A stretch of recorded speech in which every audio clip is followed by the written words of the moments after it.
5 seconds.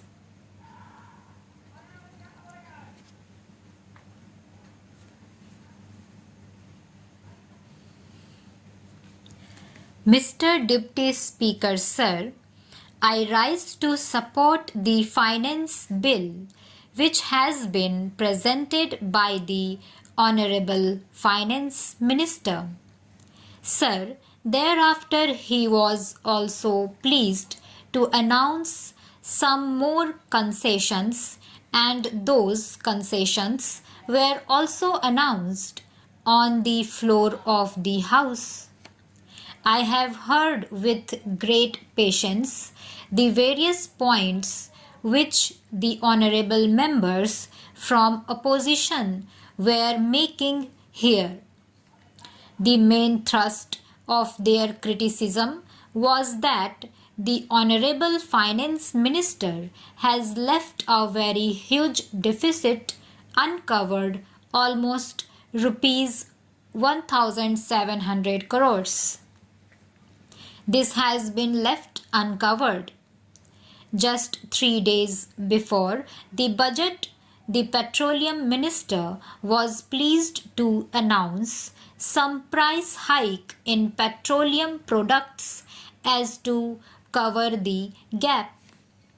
I do not know whether honorable member thereby wants to say that this is one of the means of resource mobilization.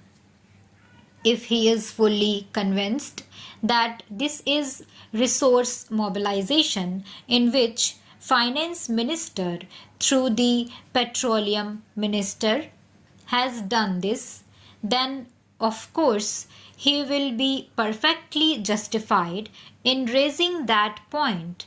But every one of us is aware of the fact that there is still an element of subsidy in oil. We have not completely cleared the entire thing. So, any question of resource mobilization normally will not arise. Thereafter, there are only two courses left. One course is to reduce the developmental expenditure, but the finance minister has been pleased to say that he has raised the developmental expenditure corresponding to the last year by 16%, and the honorable members themselves have criticized this by saying that the price rise has been of the order of 20% and your step up is just 16%. That clearly shows that there is hardly any scope of reducing the developmental expenditure. On the other hand, every one of us in one sector or the other has been requesting the minister concerned that he should do this and do that and try to step up the developmental expenditure. If rupees 1,700 crores of deficit has been practically left uncovered, what are the means available? 1. To reduce developmental expenditure, which according to honorable members is irreducible. You cannot do it. Now, the other thing or the other means which is available is taxation. The Honorable Finance Minister should have gone in for increased and heavier doses of taxation. This would have again been criticized by the opposition members as well. I congratulate him for his imagination, boldness, and taking very calculated step. Deficit financing is a very effective instrument in the hands of the finance minister, which has to be used in a very calculated and selective manner. Otherwise, undesirable consequences are bound to follow. But here, the finance minister has weighed every step and taken calculated risk. We can very well analyze the assumptions which he was having in his mind when he took this step, where he did not levy any additional tax and left such big deficit uncovered. According to him, he had 2 or 3 assumptions. One is that monsoon is going to be good.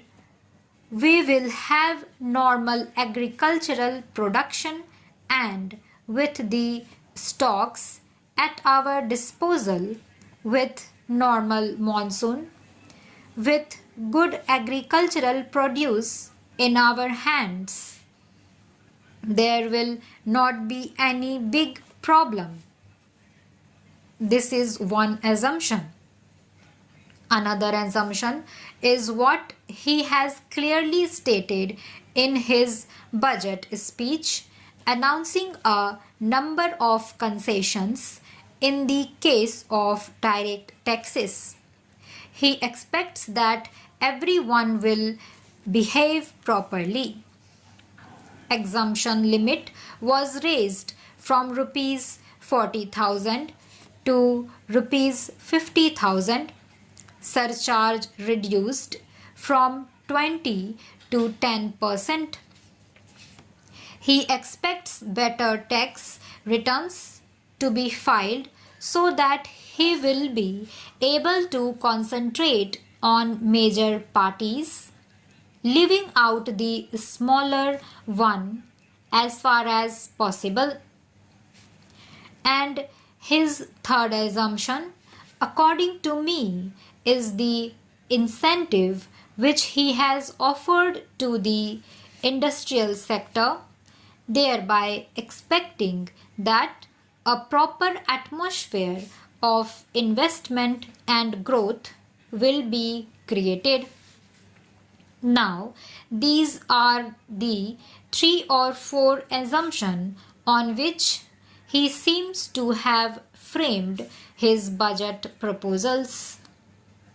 Now, it is the people who have got the benefit, got all the concessions that the finance minister himself has offered without anything asking for the same. I do not think that any pressure was brought on the finance minister for these concessions. He, on his own, knowing the working of the industry department, knowing also the working of the finance department, has announced so many concessions with a view to create a proper atmosphere of growth and production. He expects that his budget proposals will ultimately lead to greater production both in the industrial sector as well as in the agriculture sector. How best we respond is now left to the common people, for whom he has announced so many concessions. As a matter of abundant precaution, I have 1 or 2 suggestions merely for his consideration. The first point which I would like to suggest will be about appreciable reduction in the non-developmental and non-plan expenditure. If this can be resorted to, a large number of schemes can be transferred to the respective state governments. Stop.